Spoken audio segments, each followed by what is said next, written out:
Podcast, and today I want to talk about CSM. If you don't know, CSM, Combined Sections Meeting, this is the APTA's huge conference that they do every single year. I haven't been involved really at all since 2019 when we went and honestly just went as attendees. It's my first time presenting at CSM. I just did it last week in Anaheim. And I want to share my thoughts on a few things that I saw that I think are really honestly positive things within the profession, and some interesting conversations I had with different leadership within the APTA, and things that I think are just trending in a really good direction for our, niche within the profession. So obviously we work with a lot of people with cash and hybrid practices, but I would say that the start of the type of work that we did was really more in the performance-based world, right? So think of it as this sort of middle ground between strength and conditioning and traditional physical therapy. This is the way in which I started working with a lot of people. I fell into this sort of Kelly Starrett camp, the FMS, SFMA, sort of kettlebell training style rehab where we were reloading people. We were using plyometric regressions, return to sport for people that were post-operative. That was what I started with. I mean, it was a lot of movement and understanding of layering strength and conditioning to both progress it and regress it based on where people were at. And I think that one of the things that I've seen happen over the last, 15, 16 years since I've been out of school is this trend continuing to grow more and more. And even when I was at CSM, they had a gym area, which I thought was great, for a number of reasons. They were doing educational seminars on different movement patterns. Megan Brown led something on Pilates. People would go in there and train different things. I saw limb salvage and, adaptive athletes. They were in there that had different prosthetic limbs, and they were talking about how they train around these things. This is phenomenal. This is so cool, in my opinion. I'm so glad to see that happening. And shout out to Kelly Starrett for really pushing to have a bit more of this involvement at CSM, which I thought was amazing.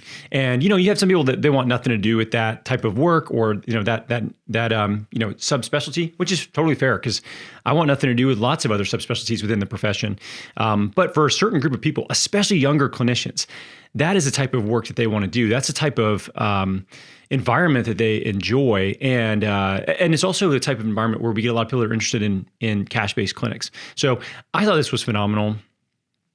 It was really cool to see and be a part of. We did a couple of presentations and informal talks in the actual gym space, which was great because it definitely is sort of my, it feels like home there more so than some of the other places where we're presenting. But I thought it was great and a huge step forward for the profession as far as the performance-based side and leaning into that a little bit more. The second thing was, I thought they did a phenomenal job in just overall variation of presentations. So I had a couple friends that I bumped into when I was there. A few of them were presenting, a few of them were just there as attendees. And one of my buddies, he works with tactical athletes, and I was like, hey man, how has this been for you? And he goes, this is great. I've gotten such great information on different things. And it was very much worth his time. I ran into a friend of mine that's private practice that works with a lot of mountain sport athletes that was presenting on that. And he had hundreds of people in the room where he and his wife were presenting on working with, mountain sport athletes, which is such a niche thing, right? A niche specific avatar that you're working with. And, he filled his entire room up with people that are interested in learning about working with that type of person. So, I think there was a lot of variance. There was plenty of ththings that I didn't, I don't know anything about, the different sections, whether it's pediatrics or neurology or, what the things that I'm not involved in. I'm sure there was great programming for that. But for people like myself that sort of come from the tactical athlete world, the more sort of performance-based world, there's a lot of great stuff for that, and that's the funny thing about CSM is there's 15 to 20,000 people there, and there's definitely sections and areas that are beneficial for everybody. So I thought that was great just to get that feedback because I didn't go to any educational seminars at all. We were pretty much working the whole time.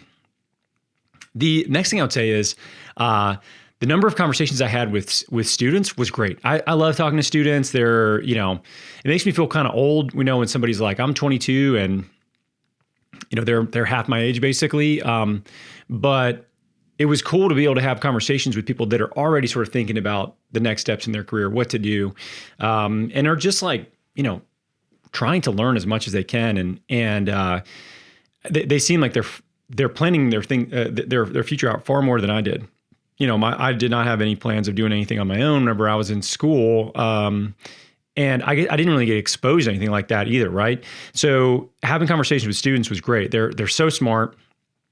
They see a lot of opportunity. I think they really feel like they're in a good spot, if for a number of reasons. One, there was a lot of conversations around AI.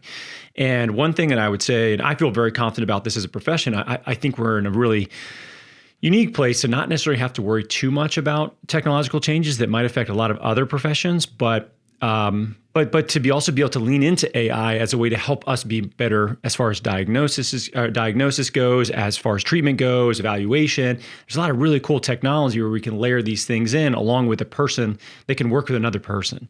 And students are leaning into that big time. Obviously, they're more sort of tech forward than a lot of people in our profession. And I think that's one of those things that really, it's going to highlight sort of how the profession gets pushed forward through technology and these really smart students that are coming out and are really, incredibly smart and are going to be able to leverage all of that together. So that was amazing.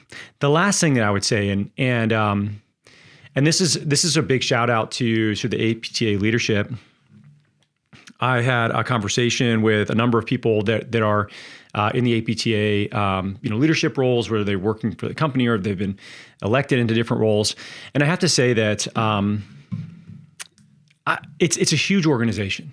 It's a huge organization, and there's a lot of things that we could do better. I think we can always point to that, right? Like, we could do X, Y, and Z better. But the reality is, it is a huge organization. There's a lot of different subspecialties, and we're in this position where we kind of, we're sort of fighting for the same piece of the pie as many other people and other professions, whether it be chiropractors, athletic trainers, physicians, nurse practitioners, PAs, and places in which we all fit. So I think it's a difficult thing from a legislative standpoint.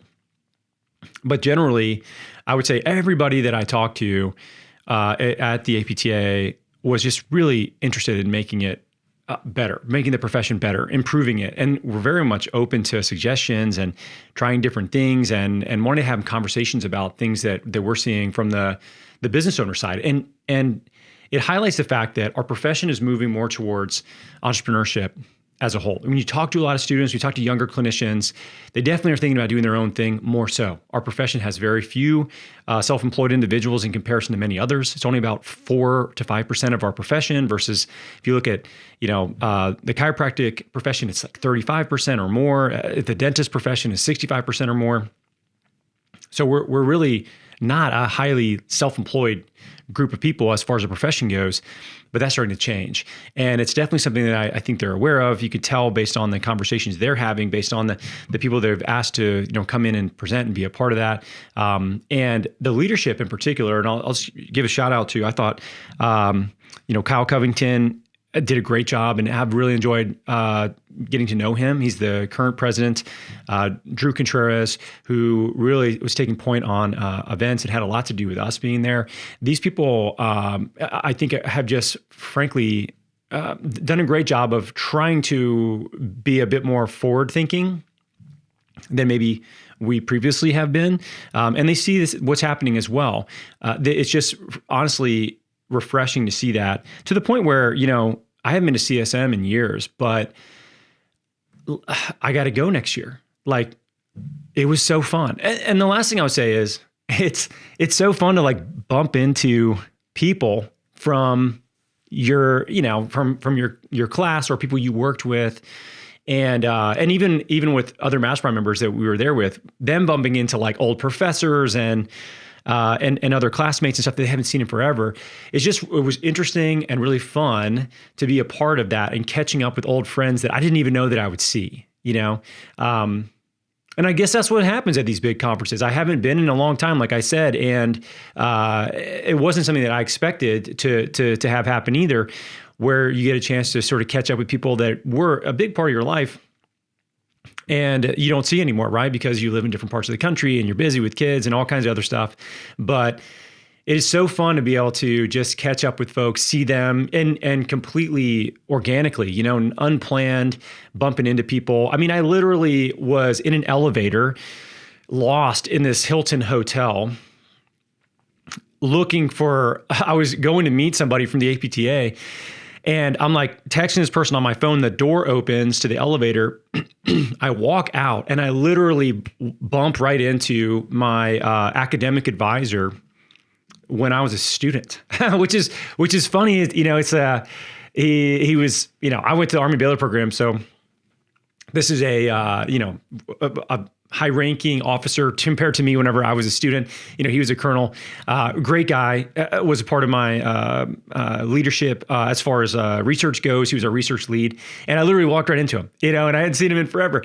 And we got a chance to catch up and just hear what he's up to. And, you know, like just bump into people that you haven't seen in a really long time. I think that's what's cool about our profession. It's not that big of a profession. A lot of us know each other, especially in these different niches, whether it's the federal niche like I was a part of when I was in the military, or whether it's the sports med niche that you're in, or whatever it might be. You know, you have these like small groups that you end up getting a chance to reconnect with. And I think that's a really cool thing.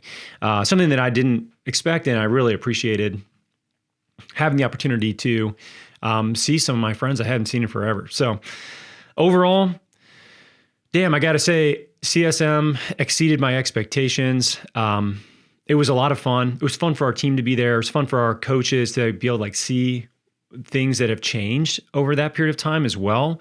Honestly, I thought it was great. So shout out to APTA. Great job at the conferences here. I can't imagine pulling that off. Like the organization and all the things going on around it are just like, it's massive.